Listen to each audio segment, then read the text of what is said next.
কৃষক কার্ডকে জামানত হিসেবে বিবেচনা করে ব্যাংক সহ অন্যান্য আর্থিক প্রতিষ্ঠানের ঋণ দিলে অসচ্ছল কৃষকরা ঘুরে দাঁড়াতে পারবে বলে মনে করেন কৃষিবিদরা।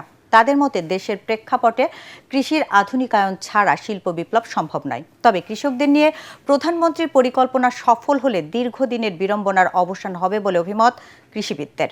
মিজান শাহজাহানের রিপোর্ট। পর্যায়ক্রমে 2,75,00,000 কৃষকের কাছে পৌঁছানো হবে কৃষক কার্ড। পহেলা বৈশাখে টাঙ্গাইলে এর আনুষ্ঠানিক সূচনা করেন প্রধানমন্ত্রী তারেক রহমান। পর্যায়ক্রমিকভাবে ইনশাআল্লাহ সরকারের এই উদ্যোগকে সফল করতে হলে বেশ কিছু ক্ষেত্রে সংস্কার করতে হবে বলে জানান কৃষিবিদরা। তারা বলেন, কৃষকদের বড় একটি অংশের নিজস্ব জমি নেই, তারা বর্গা চাষি, ফলে জমির বিপরীতে ঋণ তুলতে পারেন না।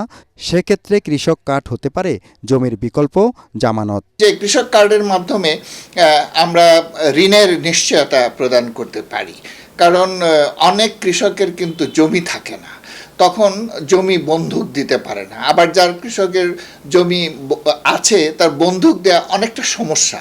এই ক্ষেত্রে একটা কৃষক কার্ডই জামানত হিসেবে এটা ব্যবহার করা যায়। কৃষি ঋণের সঙ্গে সঙ্গে কিন্তু বীমা জড়িত, এবং বীমা যারা করে কৃষকের জন্য সেখানেও তো কিন্তু কৃষক কার্ডটা খুবই প্রয়োজন হতে পারে। আর সবচেয়ে বড় বিষয় হলো যে আমরা অনেক সময় নগদ সহায়তা দিয়ে থাকি, এবং নগদ সহায়তার জন্য কৃষক কার্ডটা খুবই দরকার। শেরেবাংলা কৃষি বিশ্ববিদ্যালয়ের অধ্যাপক রঞ্জন রায় বলেন, যাদের জমি কম কিংবা অন্যের জমি আবাদ করেন তাদের অগ্রাধিকার দিতে হবে কৃষক কার্ডে।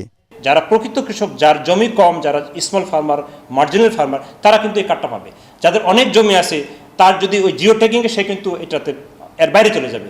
তো সেই জায়গাটায় জিও ট্যাগিংটা নিয়ে আমাদের কিন্তু দুর্বলতা আছে, সেটাও কিন্তু এখানে শক্তভাবে যেন ইন্টিগ্রেট করা হয়, নতুবা কিন্তু কার্ড নিয়ে জালিয়াতি হতে পারে। তৃণমূলের কৃষকদের লাভের বড় অংশ চলে যায় মধ্যস্বত্বভোগীদের পকেটে। একথা জানিয়ে কৃষিবিদরা বলেন, কৃষক কার্ডের মাধ্যমে পাইকারি বাজারের সাথে সরাসরি সমন্বয় করতে পারবেন তারা, ফলে মধ্যস্বত্বভোগীদের দৌরাত্ম্যের অবসান হবে। এই কার্ড দেওয়ার ফলে কৃষকরা যেমন মধ্যস্বত্বভোগীদের দৌরাত্ম্য থেকে বিরত থাকবে, তারা রেহাই পাবে। কৃষি উৎপাদনের জন্য কৃষি উপকরণ, বীজ, সার, কীটনাশক, সেচ সুবিধা, মোবাইলের ট্রেনিং, আগাম আপনার আবহাওয়া সম্পর্কে জানতে পারবে, এবং সমবায় ভিত্তিতে কৃষি ব্যবস্থাপনায় যা যা প্রয়োজন ব্যাংকিং সিস্টেমের মাধ্যমে এই কার্ডের আওতায় অগ্রাধিকার পেয়ে মধ্যস্বত্বভোগীদের দৌরাত্ম্য থেকে কৃষকরা সরাসরি রাষ্ট্রের সেবা পাবে, নিশ্চিত হবে। জমিদারি আমল, মহাজনের সুদের জালে যুগে যুগে বন্দী ছিল কৃষকরা। এবার সেই রক্তচোষাদের বন্দিদশা থেকে মুক্ত হয়ে আত্মনির্ভরশীল স্মার্ট কৃষক হতে চায় দেশের কর্মমুখী পেশার এসব মানুষ। মিজান শাহজাহান, এটিএন বাংলা, ঢাকা।